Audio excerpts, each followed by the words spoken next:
대림절 셋째 주일입니다.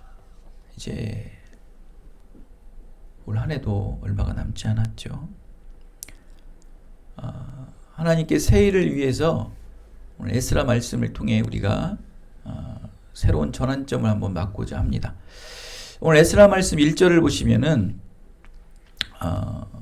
성 앞에 엎드려 울며 회개를 통해 기도하며 죄를 자복하며, 또 2절에 보면은 우리가 하나님께 범죄하였다. 그들은 하나님 앞에 엎드렸어요. 낮고 겸손한 모습으로 엎드렸어요. 결국 자신이 죄인됨을 회개하였다라는 거예요. 당시 시대의 배경을 보면은 여러분, 왜 이들이 이렇게 엎드렸는가? 특히 에스라라는 영적 지도자가 왜 먼저 이렇게 무릎을 꿇었는가 하면은, 그들은 하나님의 은혜에 감동하여서 먼 땅 고향에 있는 예루살렘에 도착을 했어요. 그곳에서 하여간 우여곡절 끝에 고생 끝에 성전을 겨우겨우 건축하고 정말 위대한 큰 번제의 제사를 드렸습니다. 이제 그것을 마치고 이제 본격적으로 하나님의 사역을 감당해내려고 하는데, 어마어마한 사건들이 막 일어나기 시작하는데, 가장 큰 문제가 뭔지 아십니까? 에스라가 정말 수염을 뽑고 온몸을 하나님 아버지 이 옷을 찢으며 죄를 뒤집어 쓰고 회개한 일이 무엇이냐면은 바로 다른 게 아니에요. 제사장과 레위인들 또 지도자들이 이방인들과 통혼을 했다, 결혼을 했다는 거예요. 이거 여러분 엄청나게 큰 일입니다, 여러분. 이방 문화가 들어와서 가정에 또아리를 틀고 있다라고 생각하시면 되는 거예요. 하나님과 이방신이 한 가정에 둘이 공존한다는 거예요. 여러분, 어마어마한 일입니다. 이것도 누가? 하나님을 제사하는 레위인과 제사장들이 지금 그러한 상황에 처하고 있으니, 그 밑에 백성들은 볼 게 있습니까, 없습니까? 볼 필요도 없어요. 위가 썩으면요 밑에는 볼 것도 없는 거예요, 여러분. 여러분 보십시오. 뭐 사과나 배 이렇게 요만하게 구멍이 나지 않습니까? 근데 어때요? 사과를 한번 반을 쪼개보면 어때요? 위에는 구멍이 이만큼 나가서 썩은 것 같지만 그 안은 거의 다 썩었지 않습니까? 벌레가 들어가는 구멍은 작을 수는 있으나 들어가서 온 과일을 다 오염시켜 버리는 거예요. 그러니까 윗사람이 망하면 밑에는 볼 것도 없는 거예요, 여러분. 굉장히 이것을 지금 에스라가 발견을 한 거예요. 그러니 에스라는 수염을 뜯는 거예요, 막. 오늘 9장에 나옵니다. 수염을 뜯고 옷을 찢고 하나님 앞에. 여러분 괴로운 거예요, 막. 너무 괴로운 거. 하나님 앞에 막 통탄하게 그러는 거죠. 어저께 저도 뭔지 모르게 막 괴로운 거예요. 뭐가 마음이 답답해. 기도하지 않을 수가 없는 거예요. 그래서 우리 사모님 저녁 차리는 중에 그냥 쓰레기를 좀 버린다는 말을 하면서 쓰레기를 버리고 바로 교회로 달려가서 한 20분 기도하고 온 거예요. 뭐가 그렇게 마음을 기도하게 할까요? 막 답답한 거예요. 에스라는 더 했겠죠. 이건 저 기도에 말도 못하는 엄청난 기도에 답답함이 있던 거예요. 여러분 수염을 뜯어요. 머리털을 뜯어요. 얼마나 괴로우면. 이 가슴이 답답하고 괴로우면은 수염과 이걸 뜯습니다. 그 마음 아십니까? 그래 보셨어요? 그러한 적 있습니까? 원통하고 억울해가지고 막 하나님 앞에 기도할 줄 몰라서 막 기도가 마려운 거예요. 막 기도가 마리워. 여러분이 오줌 마려 미칠 듯이 기도가 마리워가지고 막 그냥 어떻게 할 수가 없는 거예요. 왜? 레위인과 제사장이란 것들이 이방인과 결혼을 해서 이방신이 그들 가정에 또아리를 틀고, 뱀이 또아리를 틀고 있듯이 그 가정에 또아리를 틀고 있다는 거예요. 통탄할 일입니다. 이 에스라는 진심으로 애통한 마음으로 회개하는 모습을 드러냅니다. 이건 보여주기 위해서 회개하는 게 아니에요. 보여주기 위해서 회개하는 게 아니에요. 이 영적 리더의 신앙적 모범이 드디어 백성들이 보고 울림이 되는 거예요. 반응하기 시작합니다. 에스라의 간절한 회개와 중보기도에 마침내 백성들이 반응하기 시작하는데 에스라서 9장 4절에 보면 이런 말씀이 있습니다. 하나님의 말씀으로 말미암아 떠는 자들, 하나님의 말씀으로 말미암아 떠는 자들, 정말 이런 자들이 이 시대에 정말 필요한 거예요. 한 사람의 영적 리더가 회개하고 통회하고 선포하는 말씀을 듣고 그 말씀에 반응하며 떠는 거예요. 벌벌 떤다는 거예요. 그러한 자들이 하나하나 생기기 시작했다는 거예요. 에스라의 회개 운동에 동참하는 자들이 오늘 1절을 보십시오. 큰 무리, 많은 사람들이 뭐 노인서부터 여자까지 어린아이까지 해서 큰 무리가 되었다라고 1절에 기록되어 있죠. 움직이기 시작한다는 거예요. 누가? 그 영적 리더인 에스라 한 사람이 회개의 모범을 보였을 때 밑에 사람들이 그 모습을 보고 같이 동참을 하게 되었다. 이건 무엇을 얘기하는 겁니까? 지금 현실의 앞에 보여지는 그런 사건만 보는 게 아니고 저들을 하나님 앞에 모든 영혼들이 회개하는 이유는 뭐예요? 죄를 회개하게 하시는 이유는 뭐예요? 새로운 전환점을 보여주신다는 거예요. 새로운 전환점에 이 소망을 보게 하신다는 거예요. 우리 기쁜 일이 교회도요. 회개의 영이 임하여 회개가 일어나야 돼요. 기도가 막 간절해야 돼요. 기도가 애통해야 되는 거예요. 여러분 내 삶이 이럽니까? 라고 애통한 게 아니고 내 삶이 내 인생이 왜 이렇게 찌질합니까? 하고 애통한 게 아니고 죄로 인해서 애통한 마음을 가져야 되는 거예요. 이 시대를 보며 저 죽어져가는 영혼들을 보며 저 썩어져가는 세상을 보며 애통해야 된다고요. 왜? 죄가 세상을 점령하고 죄가 사람을 점령하여서 하나님의 말씀을 듣지 않고 살아가는 저 모습을 바라보며 우리 기쁜 누리의 성도들이 애통해야 된다는 거예요. 아니 이 시대의 모든 교회들, 이 시대의 예수 그리스도를 고백하는 모든 공교회들이 애통해야 되는 거예요. 세상이 썩어져가는 모습을 보며 사람들이 썩어져가는 모습들을 바라보며 그 죄로 인해 죄를 죄로 인식하지 못하고 죄를 죄로 알지 못하는 저들을 바라보며 안타까워하고 애통한 마음으로 울부짖는 기도가 교회에 울려 퍼져야 된다는 거예요. 그냥 기도하는 게 주님 나는 왜 이 모양 이 꼴입니까? 왜 저 사람들은 저렇게 잘 사는데 하나님께 잘 의지하고 하나님께 잘 하는데 왜 나는 이 모양 이 꼴로 살아가입니까? 하는 그 모습만 애통해하지 마시고 그것도 필요합니다. 하라는 건 아니야. 안 하라는 게 아니야. 하되 기도의 우선순위가 있는 거예요. 우리의 기도의 우선순위는 바로 죄로 인해 아파야 된다는 거예요. 지금 에스라는 그 죄로 여러분 에스라의 죄로 인해 애통한 게 아니잖아요. 레위인과 제사장의 죄로 인해 애통한 거예요. 지금 교회가 썩었다는 거예요. 하나님의 신앙 공동체가 썩었다는 거예요. 에스라 자신의 죄 때문에 고백하는 게 아니잖아요. 수염을 뜯고 머리털을 뜯고 옷을 찢는 게 아니잖아요. 세상의 죄를 보며 여러분 애통해 하셨습니까? 저 이태원 사건을 통해서 죽어져가는 영혼들을 보며 저 죽음 앞에 애통해 하셨습니까? 저 우는 자들과 울어보셨습니까? 다 계급장 뛰시고 저 죽음 앞에 일단 우셔야 돼요. 왜? 죽음은 죄거든요. 죄의 소산물이 죽음이에요, 여러분. 저 죄로 말미암아 죽은 저 영혼들 과연 구원받은 자들이 많은가? 정말 천국의 소망을 위해 하나님의 복음을 위해 저러다 죽었는가? 그렇지 않잖아요.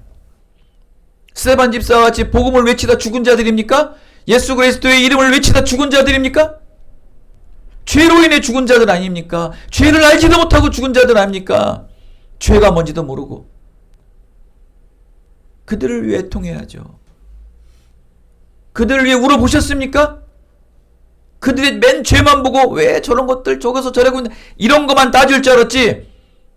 저 뒤에 숨어있는 저 사단 마귀의 세력들의 그 죄악된 모습을 보셨냐는 거예요. 그거로 인해 여러분 수염을 뜯으시고 머리를 쥐어 짜시고 뜯어버리시고 옷을 찢어가며 죄를 뒤집었으며 애통한 마음으로 기도해 보셨냐는 거예요. 그리고서 무슨 그리스도인이라고 여러분 가서 냅죽 저 교회 다녀요. 하나님 가증스러워 하십니다. 하나님 여러분 너희들의 그 미덕지간한 신앙 때문에 토해버리신대요. 여러분 구토물의 그 부유물이 되고 싶으십니까? 하나님이 토하시는 그 찌꺼기가 되고 싶으세요, 여러분? 교회가 교회로서의 모습을 감당해야죠. 성공을 위한 교회입니까? 여러분들의 만족을 위한 교회입니까? 왜 교회가 자꾸 그렇게 돼가냐는 거예요. 선교적 사명이 아무도 없어요, 우리 이곳에. 선교적 사명이라는 것은요, 바로 저 세상을 향해 우는 자들이에요. 세상을 향해 애통한 자는 거예요. 죄로 향해 애통한 자들이라는 거예요. 그런 자들이 있어야 선교라든지 무엇 전도라든지 뭘 하든지 하죠.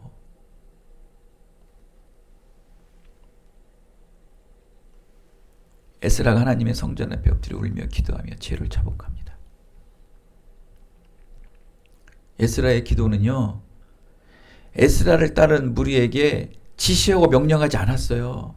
야, 나 이렇게 새벽 기도하고 나 이렇게 철야 기도하니까 나를 본받아 너희들도 따라라고 하지 않았어요.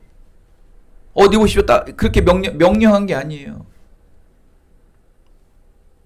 그의 그 신앙적 모범을 통해 그 밑에 있는 성도들에게 무엇을 보여주시는 것입니까? 문제를 바라보게 하는 거예요. 왜 영적 리더인 에스라가, 동망받고 지식 있고 성령 충만한 에스라가 왜 저렇게 통회하며 애통해하며 기도를 할까? 과연 무슨 문제가 있는가? 그걸 밑에 있는 성도들이 그거를 발견할 줄 알아야죠. 문제를 바라보게 하는 거예요, 지금. 그 문제를 바라보게 하셔서 스스로 해결할 방법을 제시하고 있는 거예요, 지금. 강제로 시키는 게 아니에요, 여러분. 회개라는 건 여러분, 내가 한다고 해서 회개가 일어나는 게 아니에요. 여러분이 동참을 해야죠. 과연 무엇이 문제인가? 이 문제성을 여러분들이 인식을 해야죠. 저 영적 리더가 무슨 문제 때문에 저렇게 하나님 앞에 죄를 지었으며 수염을 뜯어가며 기도할까? 그 문제를, 큰 명제를 여러분한테 던진 거예요. 성령이 한마음 되셔야죠. 나에게 울림이 주셨다면 그를 따르는 성도들에게도 그 울림이 갈 거라는 거예요. 문제 앞에 가장 먼저 기도하며 이 신앙한 에스라의 참된 영적 리더의 신앙의 모습은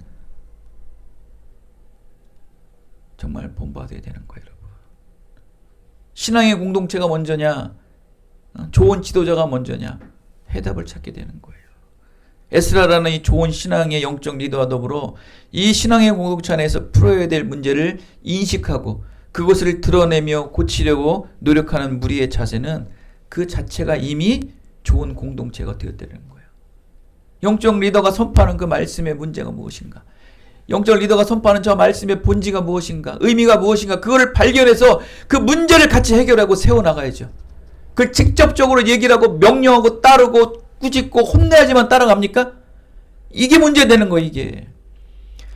성령은 같은 마음을 주세요. 성령은 한 마음으로 여러분 공통분모를 만들어 주신다는 거예요. 영적 리더가 하나님 앞에 외치고 부르짖는다면 그 말씀의 의미를 영적으로 되찾아서 그 문제를 여러분 해결해 나가야죠. 이게 온전한 공동체 아닙니까? 이스라엘 공동체는 이미 에스라라는 좋은 영적 리더를 가질 만한 귀한 공동체가 되었던 거예요. 그만큼 성장했던 거예요. 오늘 이 시대의 교회들이 정말 귀감이 되는 이 영적 리더와 영적 신앙 공동체의 모습이 바로 에스라 시대 때의 신앙 공동체다. 자, 보십시오.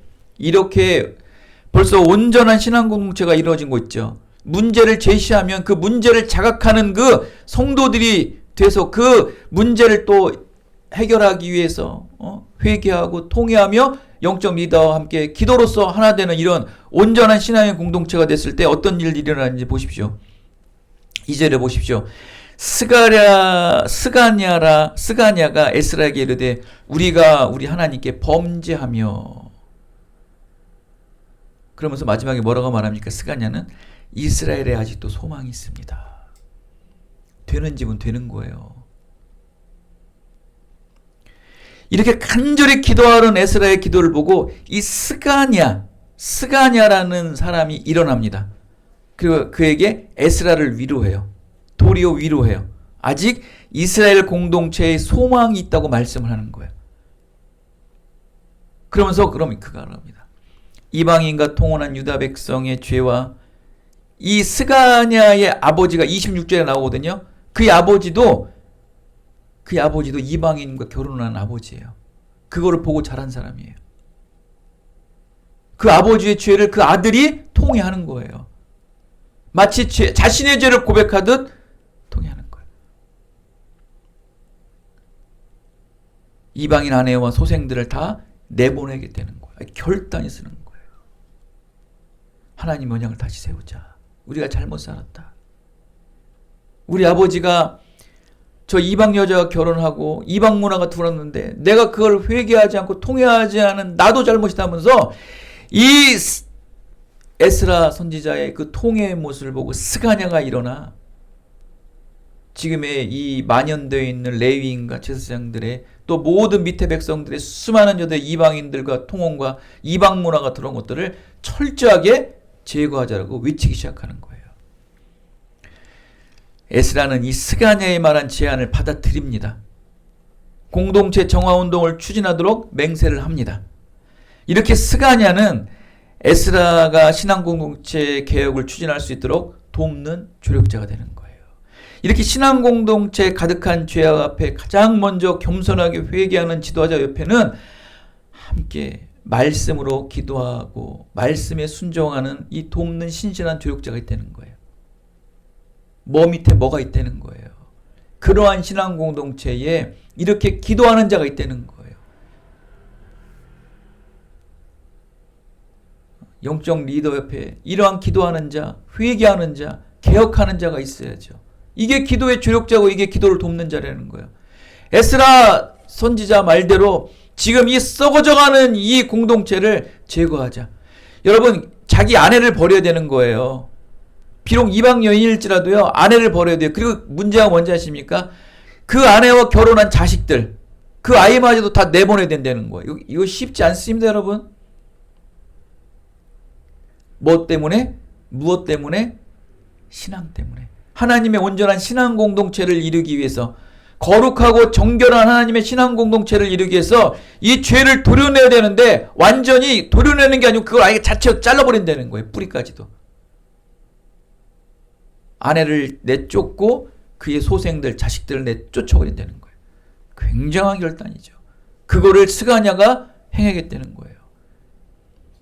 그러니 에스라 선지자요, 더 힘써 기도하고 더 회개하여 이 신앙의 공동체를 이룹시다.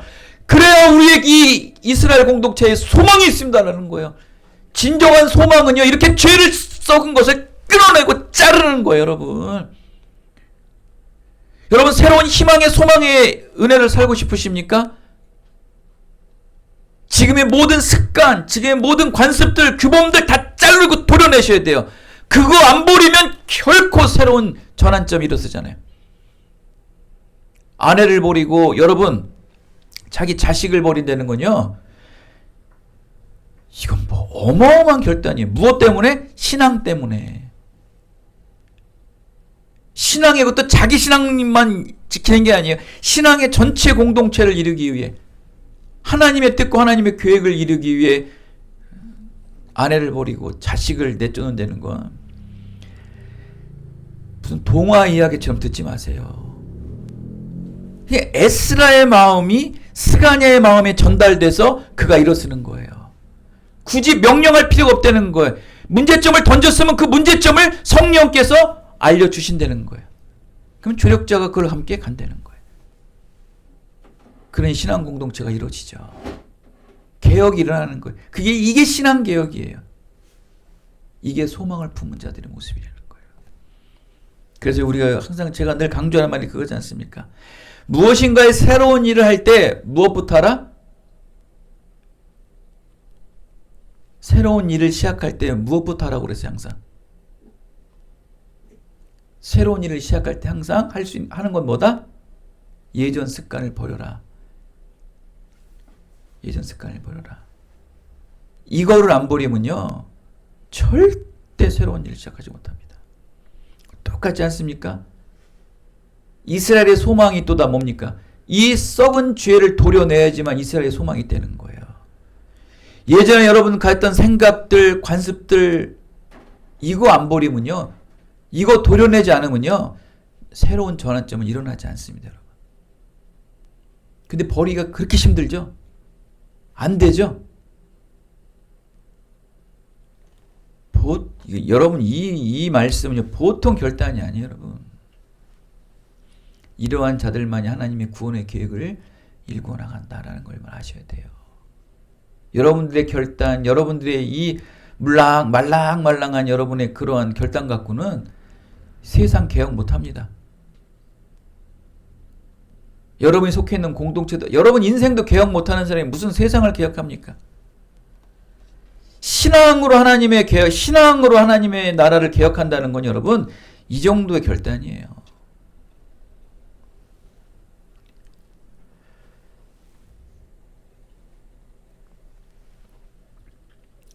3절 말합니다. 곧 내 주의 교훈을 따르며 우리 하나님의 명령을 떨며 준행하는 자의 가르침을 따라 이 모든 아내와 그들의 소생을 다 내보내기로 우리 하나님과 언약을 세우고 율법대로 행할 것이다. 결단합니다. 3절에. 아내를 내보내고 소생 자식들을 내보내기로 결단한다는 거예요. 준행하기로 결단한다는 거예요. 하나님의 말씀을 떨며 준행하는 자들에 한해서 하나님의 말씀을 떨며 준행한다는 거예요. 두렵고 떨리는 마음으로 행한다는 거예요. 그 4절은 말하죠. 당신이 주장한 일이니 일어나소서 우리가 도우리니 힘써 행하겠나이다. 에스라는 일어나 구체적인 행동으로 실천을 감행합니다. 먼저 지도자인 제사장과 레위인부터 적극적으로 지원할 것을 요청합니다. 왜? 위가 먼저 그거를 감행을 해야 되는 거예요. 준행을 해야 되는 거예요. 그럼 밑에는 당연히 따라가게 돼 있는 거예요. 이 일을 준행할 때 리더인 에스라는 가만히 있었을까요? 이 어마어마한 결단을 준행할 때 에스라는 가만히 있었냐고. 이제 팔짱 끼고 역시 내가 회개 기도를 하니까 죄를 뒤집어쓰고 수염을 뽑고 머리를 털을 뽑는 이 회개 기도를 시작하니까 이제 사람들이 일어났으니까 이제 됐어 하면서 팔짱 끼면서 그 일을 지켜만 보고 있었을까요? 엘리야십의 아들인 대제사장 하나님의 방으로 들어가 홀로 금식을 하였다 합니다. 그 일이 완전히 여러분이 결단한 것이 완전히 준행될 수 있도록 에스라는 가만히 있지 않고요, 홀로 들어가 금식을 시작했다는 거예요. 백성들의 죄를 탄식하며 기도를 계속 이어갔다는 거예요. 그 스가냐를 주도로 해서 시작된 그 결단이 신앙 공동체의 더럽고 추악한 죄에 골못 터진 것들을 도려내기 위해 행하는 그 준행이 그냥 불씨처럼 훅 일어났다가 꺼지지 않게 지속적으로 이어지고 완전히 도려내기 위해 뭐 하겠다고? 에스라는 골방에 들어가 금식을 선포하고 기도했다는 거예요. 보통 결단이 아니에요, 여러분. 세상을 끊고 인본적인 걸 끊고 세속적인 걸 끊어버린다는 거예요. 사람 따라가지 않고 세상 따라가지 않고 끝까지 하나님의 일이 온전히 이루어질 수 있도록 금식했다. 끊었다는 거예요. 세상을 끊고 사람의 생각 끊었다는 거예요. 여러분, 곡기만 끊는 게 아니에요. 금식은요, 먹는 게 끊는 게 문제 아니에요. 뭘 끊는 거예요? 세상적인 걸 끊고 인본적인 걸 끊어버리는 거예요. 내 생각을 끊고 내 방법을 끊고. 그거 끊기가 얼마나 힘듭니까? 오죽하면 몸을 학대하면서까지 금식까지 하면서 그걸 끊습니까? 그만큼 결단한다는 거예요.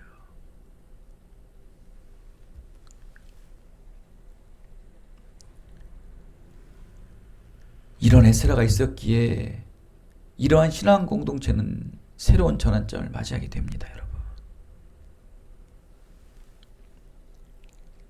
여러분, 놀라운 일이 일어납니다.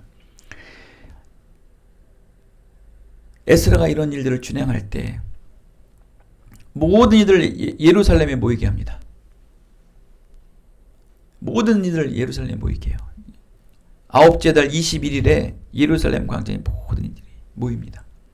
여러분, 하나님의 일이 되고 하나님의 역사가 되려면요, 징조가 나타나는데요. 이제 그 놀라운 대각성 운동이 일어나기 위해서 이제 너희들의 아내를 버리고 자식들을 버리는, 그 다음에 그 죄된 썩은 것들을 다 도려내기 위해 이제 결단을 준행하기 위해 모든 이들을 모이게 하는데, 모이는 날이 공교롭게도 비가 와요.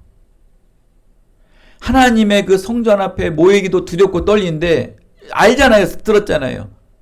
그게 모든 죄들을 도려내기 위해 모이라는 거예요. 그러니까 하나님 앞에 두렵고 떨리는 마음으로 모이는데, 그 자체도 벌벌 떨리는데, 날씨는 비가 오는 거예요. 영적으로도 두렵고 떨리는데 육적으로도 두렵고 떨리는 비가 온다는 거예요. 마음도 떨려 죽겠는데 몸도 떨리다는 거예요. 마음도 궁색해 죽겠다는데 진짜 돈도 없고 아무것도 사람도 없다는 거야. 두 배죠. 이렇게 하나님 징조를 보여주세요. 온몸과 마음이 두렵고 떨리는 거예요. 육도 떨리고 영도 떨리고, 육은 추워서 떨리고 비 때문에 떨리고, 영은 하나님의 두려움 앞에 떨리고, 평생 기억나는 현장의 모습이에요. 일평생 그가 죽는 그날까지 그 모습은 지워지지 않는 거예요. 하나님께서는 이렇게 외적인 모습으로도 이렇게 촉진제를 주세요. 은혜의 촉진제를 주세요.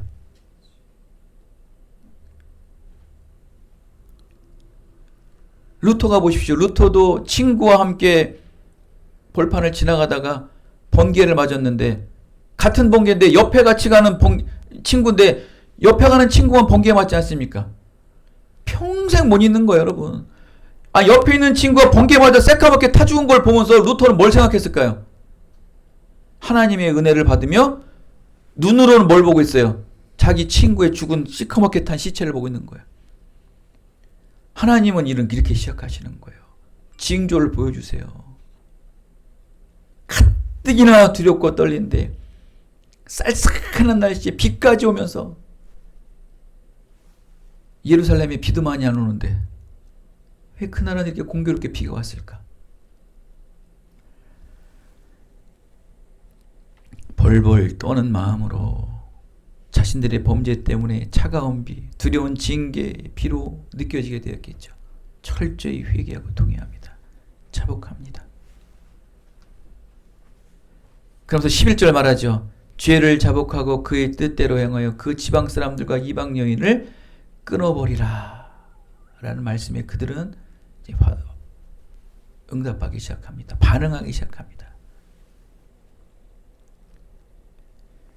두렵고 떨리는 마음속에서. 그러니까 은혜 받기에 완전히 옥토밭을 하나님께서 만들어 놓으신 거예요. 하나님의 말씀이 양 스펀지처럼 쑥쑥 빨아먹을 수 있게끔 하나님께서 모든 것을 조성하신 거예요. 하나님의 두렵고 경외하고 벌벌 떠는 마음을 일단 주셨죠. 그 다음에 외적으로도 육적으로도 그러한 아주 스산하고 추운 날씨를 통해서 더욱더 신경도 곤두서게 했죠. 그 상태에서 하나님의 말씀이 들어갑니다. 너희 이방 여인과 그가 낳은 아이들을 보내라. 끊어버려라.